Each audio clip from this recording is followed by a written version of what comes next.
Shalom semuanya.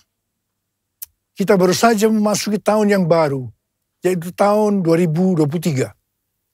Kita baru saja meninggalkan tahun 2022. Tahun paradigma yang baru. Tahun di mana Tuhan membuat sesuatu yang baru. Yang lama sudah berlalu. Kita sedang melihat bahwa tahun 2023, pandemi COVID-19 masih belum berakhir. Perang Rusia-Ukraina yang masih berkelanjutan. Informasi tentang inflasi dan resesi ekonomi tahun 2023 diberitakan di semua platform media sosial. Mungkin ada yang bertanya-tanya, bagaimana dengan keadaan saya?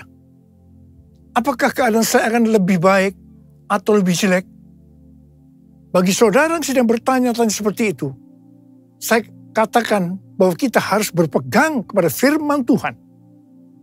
Sesuai dengan Ratapan 3 ayat 22 dan 23 yang berkata, tak berkesudahan kasih setia Tuhan, tak habis-habisnya rahmat-Nya, selalu baru tiap pagi, besar kesetiaanmu. Berdasarkan ayat ini, kita harus percaya bahwa kasih setia Tuhan selalu baru setiap hari.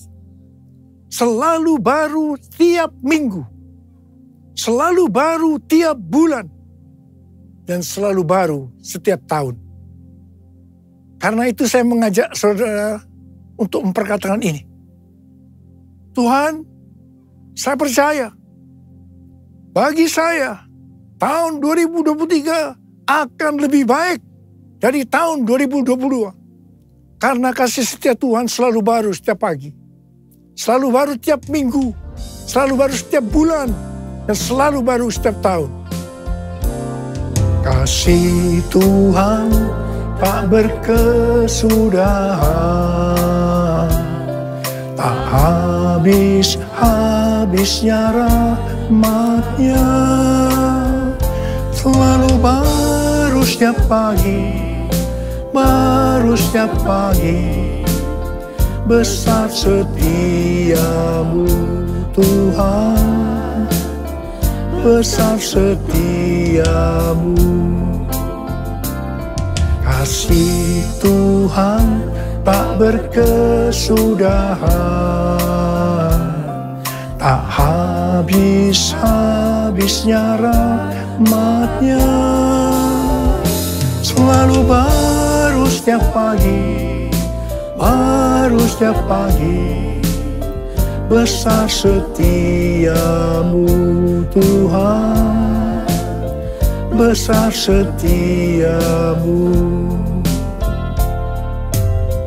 besar setiamu Tuhan, besar setiamu. Selain hal yang di atas, kita percaya bahwa tahun 2023 akan lebih baik daripada tahun 2022 adalah karena Ratapan 3 ayat 24 berkata, Tuhan adalah bagianku, kata jiwaku. Oleh sebab itu, aku berharap kepadanya. Jadi karena kita akan selalu berharap kepadanya, maka kita akan berkata, tahun 2023 akan lebih baik dibanding tahun 2022. Haleluya! Apa yang terjadi kalau kita berharap kepadanya? Yang pertama, sesuai dengan Yesaya 40 ayat 30 dan 31. Maka orang yang berharap kepada Tuhan akan mendapatkan kekuatan yang baru. Yang akan melebihi kekuatan orang-orang muda. Mereka seumpama Raja Wali yang naik terbang dengan kekuatan sayapnya. Mereka berlari dan tidak menjadi lesu. Mereka berjalan dan tidak menjadi lelah. Haleluya. Orang yang berharap Tuhan diperbarui kuatnya. Terbang naik dengan sayap Raja Wali. Berlari tiada penat. Berjalan tiada lelah, ajarku harap kau Tuhan. Orang yang berharap Tuhan diperbarui kuatnya, terbang naik dengan sayap Raja Wali. Berlari tiada penat, berjalan tiada lelah, ajarku harapkan Tuhan. Yang kedua, hal yang terjadi kalau kita berharap kepadanya, sesuai dengan Mazmur 37 ayat 23 dan 24 yang berkata, Tuhan menetapkan langkah-langkah orang yang hidupnya berkenan kepadanya. Apabila ia jatuh, tidaklah sampai tergeletak. Sebab Tuhan menopang tangannya. Tuhan menetapkan langkah-langkah orang yang hidupnya berkenan kepadanya. Apabila ia jatuh, tak sampai tergeletak, sebab Tuhan menopang tangannya. Tangannya, tangannya, oh tangannya, tangannya, sebab Tuhan menopang tangannya.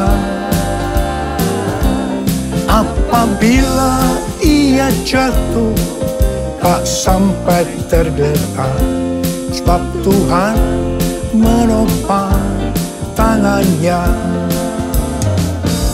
Sebab Tuhan menopang tangannya. Saudara, mari angkat tangan kita bersama-sama dan katakan, sebab Tuhan menopang tanganku. Sebab Tuhan menopang tanganku. Sebab Tuhan menopang tanganku. Sebab Tuhan menopang tanganku. Orang yang hidupnya berkenan kepada Tuhan adalah orang yang berharap kepada Tuhan. Bagi orang yang seperti itu, Tuhan akan menetapkan langkah-langkahnya. Dan apabila ia jatuh, tidaklah sampai tergeletak. Sebab Tuhan menopang tangannya. Perlu dicatat, sebagai orang-orang yang berkenan kepada Tuhan, kita bisa jatuh ke dalam berbagai macam kegagalan dan masalah. Tetapi Alkitab berkata, kita bisa jatuh, tetapi tidak sampai tergeletak. Sebab Tuhan menopang tangan kita. Katakan haleluya. Yang ketiga, hal yang terjadi kalau kita berharap kepadanya adalah sesuai dengan Yeremia 17 ayat 7-8 yang berkata, diberkatilah orang yang mengandalkan Tuhan, yang menaruh harapannya pada Tuhan. Ia akan seperti pohon yang ditanam di tepi air, yang merambatkan akar-akarnya ke tepi batang air, dan yang tidak mengalami datangnya panas terik, yang daunnya tetap hijau, yang tidak khawatir dalam tahun kering, dan yang tidak berhenti menghasilkan buah. Haleluya! Yang keempat, hal yang terjadi kalau kita berharap kepadanya, sesuai dengan Mazmur 32 ayat 8 dan Mazmur 33 ayat 18, bahwa mata Tuhan tertuju kepada mereka yang takut akan Dia, kepada mereka yang berharap akan kasih setianya. Tuhan akan mengajar, menasehati, dan menunjukkan jalan yang harus kita tempuh. Tuntunan Tuhan ini akan kita mengerti hanya kalau mata kita tertuju kepada Dia. Alasan yang ketiga, mengapa kita berkata, kalau tahun 2023 akan lebih baik daripada tahun 2022. Karena hati kita melekat kepada Tuhan. Karena kita hidup intim dengan Tuhan. Dalam Mazmur 91 ayat 14 dan 16, Tuhan berkata, sungguh hatinya melekat kepadaku, maka aku akan meluputkannya. Aku akan membentenginya, sebab ia mengenal namaku. Bila ia berseru kepadaku, aku akan menjawab. Aku akan menyertai dia dalam kesesakan. Aku akan meluputkannya dan memuliakannya. Dengan panjang umur akan kukenyangkan dia, dan akan kuperlihatkan kepadanya keselamatan daripadaku. Jadi kalau hati kita itu melekat kepada Tuhan, kalau kita hidup intim dengan Tuhan, maka yang pertama, Tuhan akan meluputkan dan membentengi kita terhadap sakit penyakit, panah api dari si jahat, jerat penangkap burung, kedahsyatan malam atau terror of the night, yang berbicara tentang penculikan, perampokan, pemerkosaan, pembunuhan, terorisme, peperangan. Dan hal yang kedua, Tuhan akan menjawab ketika kita berseru pada masa kesesakan. Yang ketiga, Tuhan akan memuliakan kita. Dan yang keempat, Tuhan akan memberikan panjang umur dengan berkat yang melimpah. Dan yang kelima, Tuhan akan memberikan keselamatan. Haleluya! And I love you, Jesus, I love you. Yes, I love you, because you first loved me. And I love you, Jesus, I love you. Yes, I love you, because you first loved me. Saudara, Tuhan Yesus yang mengasihi kita terlebih dahulu. Karena itu, Dia menginginkan, Dia merindukan kita mengasihi Dia dengan segenap hati, dengan segenap jiwa, dan dengan segenap kekuatan kita. Mari katakan bersama saya, because you first love me. Because you first love me. Because you first love me. Tuhan menuntun kita untuk memasuki tahun 2023 dengan memberikan tema bahwa tahun 2023 adalah tahun untuk bangkit. Jadilah pemenang.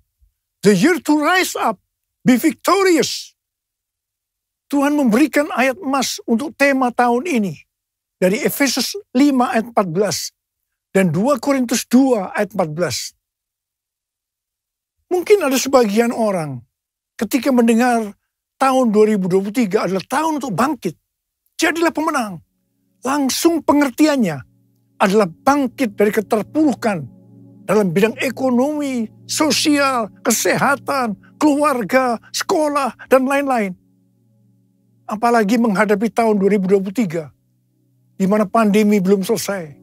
Perang Rusia-Ukraina yang belum berakhir, yang berujung kepada krisis ekonomi dan energi yang melanda dunia. PHK massal di perusahaan-perusahaan besar, seperti Twitter, Facebook, disusul dengan Disney, Amazon, juga Rusia, dan Inggris dinyatakan resesi. Banyak yang merasa takut, khawatir, dan panik. Namun ketika mendengar tema yang Tuhan berikan untuk tahun 2023, itu memberikan satu pengharapan yang baru bagi mereka yang bergantung kepada Tuhan Yesus. Kita baru saja meninggalkan tahun 2022, yang berarti meninggalkan tahun paradigma yang baru. Selama ini kita merasakan bahwa cara-cara yang lama ketika memasuki tahun 2022 sudah tidak dapat digunakan lagi. Harus memakai cara yang baru yang Tuhan berikan kepada kita. Mungkin ada di antara kita yang justru mengalami kesulitan untuk menyesuaikan diri, sehingga mengalami frustasi, tertekan, tidak tahu apa yang harus diperbuat. Di tengah-tengah keadaan seperti itu, Tuhan berbicara kepada kita bahwa tahun 2023 adalah tahun untuk bangkit, jadilah pemenang. Saya percaya Tuhan memberikan kepada kita kekuatan untuk bangkit dan meraih kemenangan. Amin. Efesus 5 ayat 14 berkata, itulah sebabnya dikatakan, bangunlah, hai kamu yang tidur, dan bangkitlah dari antara orang mati, dan Kristus akan bercahaya atas kamu. Dalam pengertian bahasa Ibrani, kata bangkit diterjemahkan sebagai kum, yang memiliki pengertian yang sama dengan bahasa Inggris, rise dan stand. Yang menarik adalah kata kum juga memberi pengertian bahwa yang namanya bangkit itu adalah berdiri tegak. Bangkit dari mindset yang salah. Bangkit kepada jati diri sebagai murid Kristus. Di mana para murid diminta oleh Tuhan Yesus untuk bangun dan melihat tuaian jiwa-jiwa. John Wesley, Bapak Gerakan Metodis dan Kekudusan, memberikan komentar bahwa Efesus 5 ayat 14 ini menyiratkan pesan agar pengikut-pengikut Kristus selaku murid-murid Kristus juga bangkit dari ketidakpedulian kepada Tuhan maupun kepada diri sendiri. Supaya Efesus 5 ayat 14 itu terjadi, yaitu supaya kita bangkit dan bangun sehingga Kristus akan cahaya atas kita, maka kita harus melakukan Efesus 5 ayat 15 sampai dengan 21. Karena itu, perhatikanlah dengan seksama bagaimana kamu hidup. Janganlah seperti orang bebal, tetapi seperti orang arif. Dan pergunakanlah waktu yang ada, karena hari-hari ini adalah jahat. Sebab itu janganlah kamu bodoh, tetapi usahakanlah supaya kamu mengerti kehendak Tuhan. Dan janganlah kamu mabuk oleh anggur, karena anggur menimbulkan hawa nafsu. Tetapi hendaklah kamu penuh dengan roh, dan berkata-katalah seorang kepada yang lain dalam mazmur, kidung puji-pujian, dan nyanyian rohani. Bernyanyi dan bersolah bagi Tuhan dengan segenap hati. Ucaplah syukur senantiasa atas segala sesuatu dalam nama Tuhan kita Yesus Kristus kepada Allah dan Bapa kita. Dan rendahkanlah dirimu seorang kepada yang lain di dalam takut akan Kristus. Dalam Yesus ku percaya, ku dapat kemuliaan kuasa salibnya. Ku jadi pemenang dalam segala hal. Kekuatanku, pengharapanku dalam Yesus. Dalam Yesus ku percaya, ku dapat kemuliaan kuasa salibnya. Ku jadi pemenang dalam segala hal.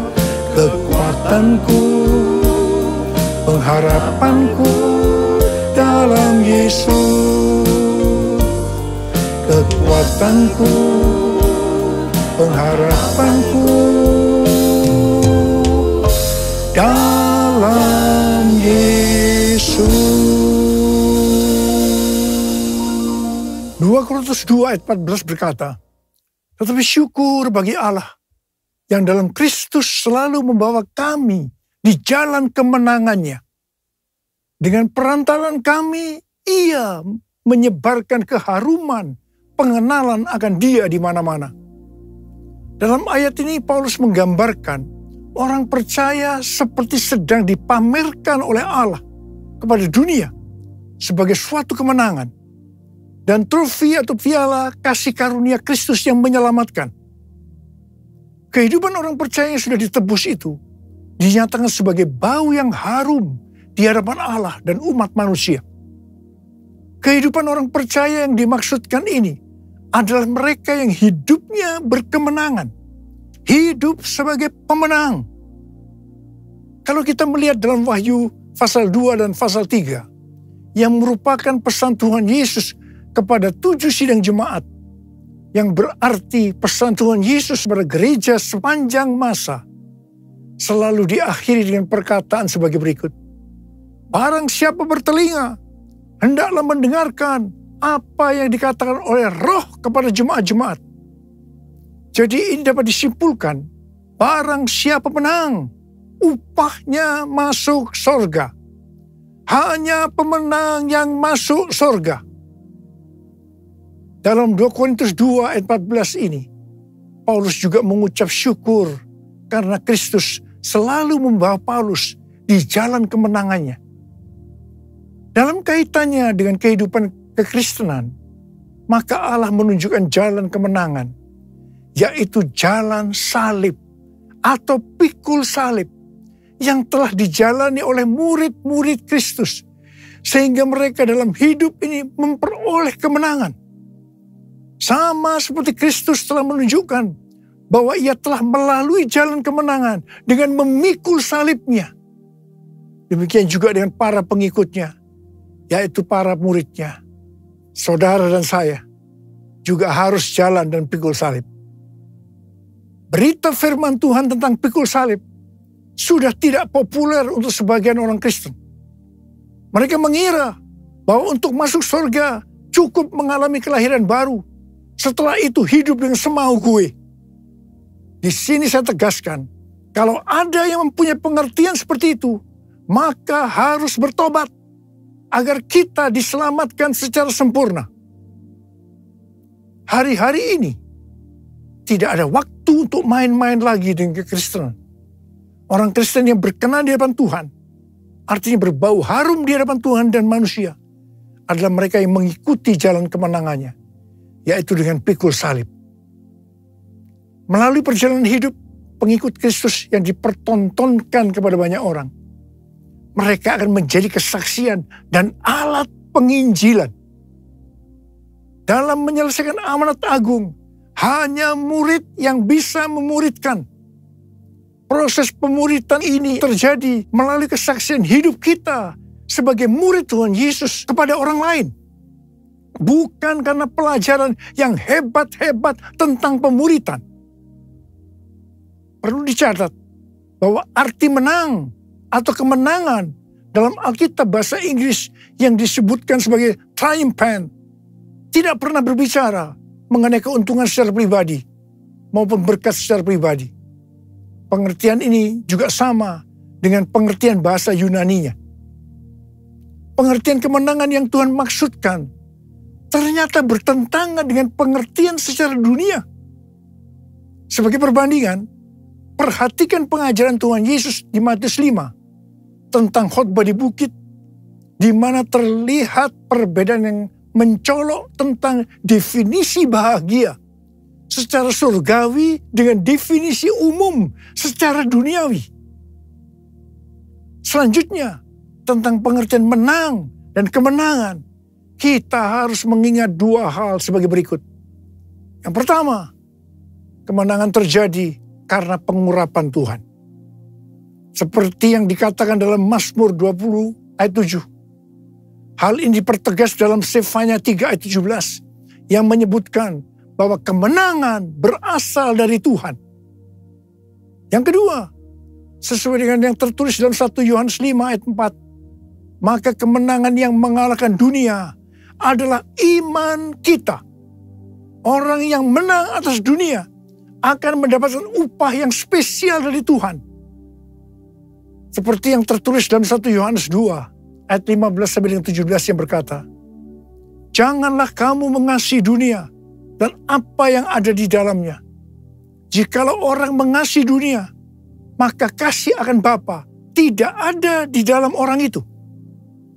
Sebab semua yang ada di dalam dunia, yaitu keinginan daging, keinginan mata, serta keangkuhan hidup, bukanlah berasal dari Bapa, melainkan dari dunia. Dan dunia ini sedang lenyap dengan keinginannya.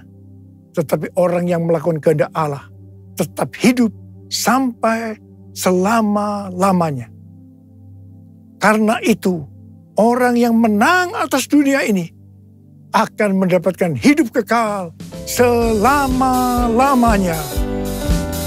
Ku menang bersama Yesus Tuhan. Ku menang di dalam peperangan. Ku ku menang atas segala setan. Haleluya, haleluya, ku menang. Dalam nama Yesus, dalam nama Yesus ada kemenangan. Hey, dalam nama Yesus, dalam nama Yesus iblis dikalahkan. Dalam nama Tuhan Yesus siapa dapat melawan? Dalam nama Tuhan Yesus ada kemenangan. Ada kemenangan. Ada kemenangan.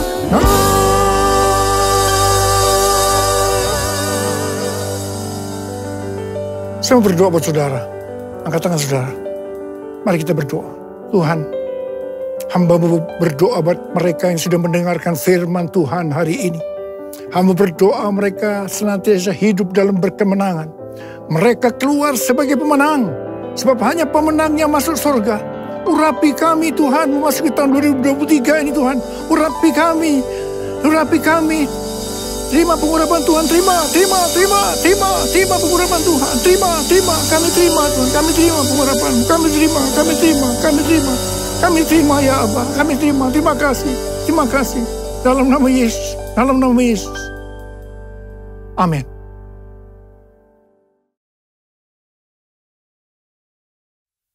Mari saudara-saudara, kita akan masuk dalam perjamuan kudus. Kita akan mengingat ayat ini.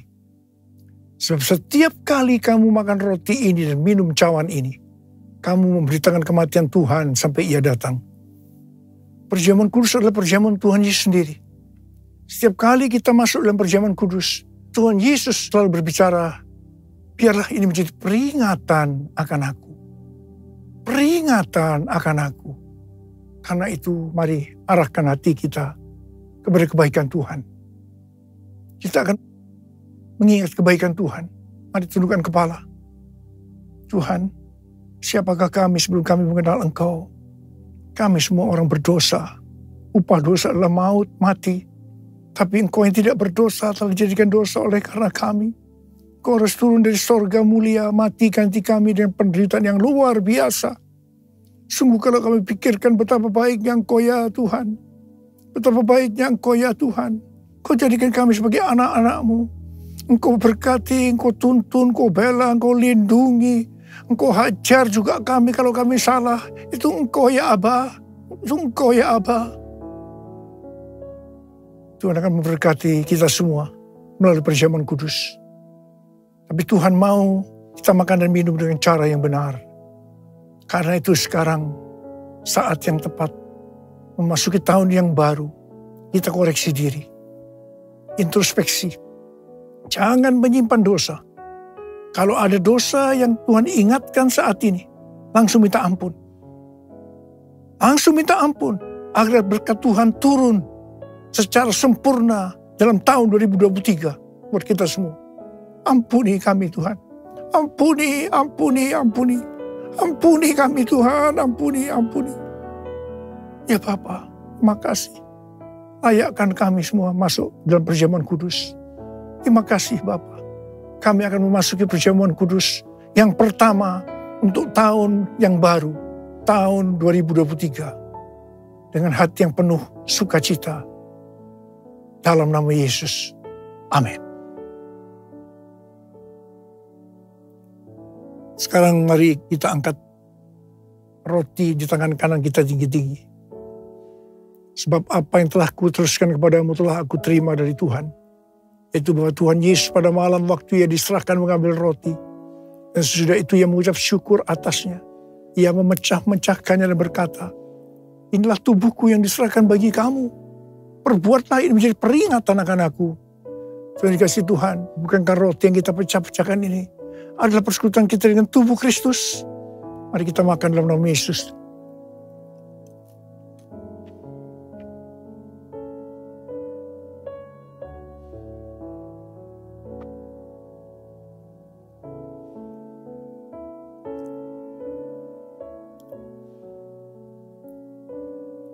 Sekarang angkat cawan di tangan kanan kita tinggi-tinggi. Mungkin juga yang mengambil cawan sudah makan lalu berkata, cawan ini adalah perjanjian baru yang dibesarkan oleh darahku. Perbuatlah ini setiap kali kamu meminumnya menjadi peringatan akan aku. Saudara dikasih Tuhan, bukan cawan pengucapan syukur. Yang atasnya kita ucapkan syukur adalah persekutuan kita dengan darah Yesus. Mari kita minum dalam nama Yesus.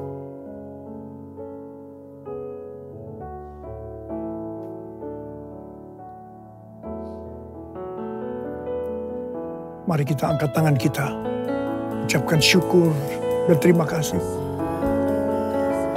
Terima kasih ya Tuhan, terima kasih ya Tuhan, terima kasih ya Tuhan, terima kasih ya Tuhan. Uralaba shikaralaba yaralaba laba, uralaba kanama yaralaba. Terima kasih, terima kasih Tuhan. Kami berdoa buat setiap anak-anak-Mu. Berkati mereka memasuki tahun yang baru, tahun 2023. Tuhan, Engkau menyembuhkan mereka saat ini. Angkat tangan saudara yang sedang sakit. Terima kesembuhan. Terima kesembuhan. Terima. Sembuh dalam nama Yesus. Sembuh dalam nama Yesus. Sembuh dalam nama Yesus. Dipulihkan dalam nama Yesus. Mujizat terjadi dalam hidupku. Mujizat terjadi dalam hidupku. Terima kasih, Bapa. Terima kasih. Terima kasih. Terima kasih, Bapa. Terima kasih. Dalam nama Yesus kami berdoa. Terima kasih. Terima kasih, Yesusku. Terima kasih, Yesusku. Puji syukur hanya bagi Tuhanku. Terima kasih, Yesusku. Terima kasih, Yesusku. Puji syukur hanya bagi Tuhanku. Terima kasih. Terima kasih, Yesusku. Terima kasih, Yesusku. Puji syukur hanya bagi Tuhanku. Terima kasih, Yesusku. Terima kasih, Yesusku. Puji syukur hanya bagi Tuhanku. Puji syukur hanya bagi Tuhanku. Puji syukur hanya bagi Tuhanku.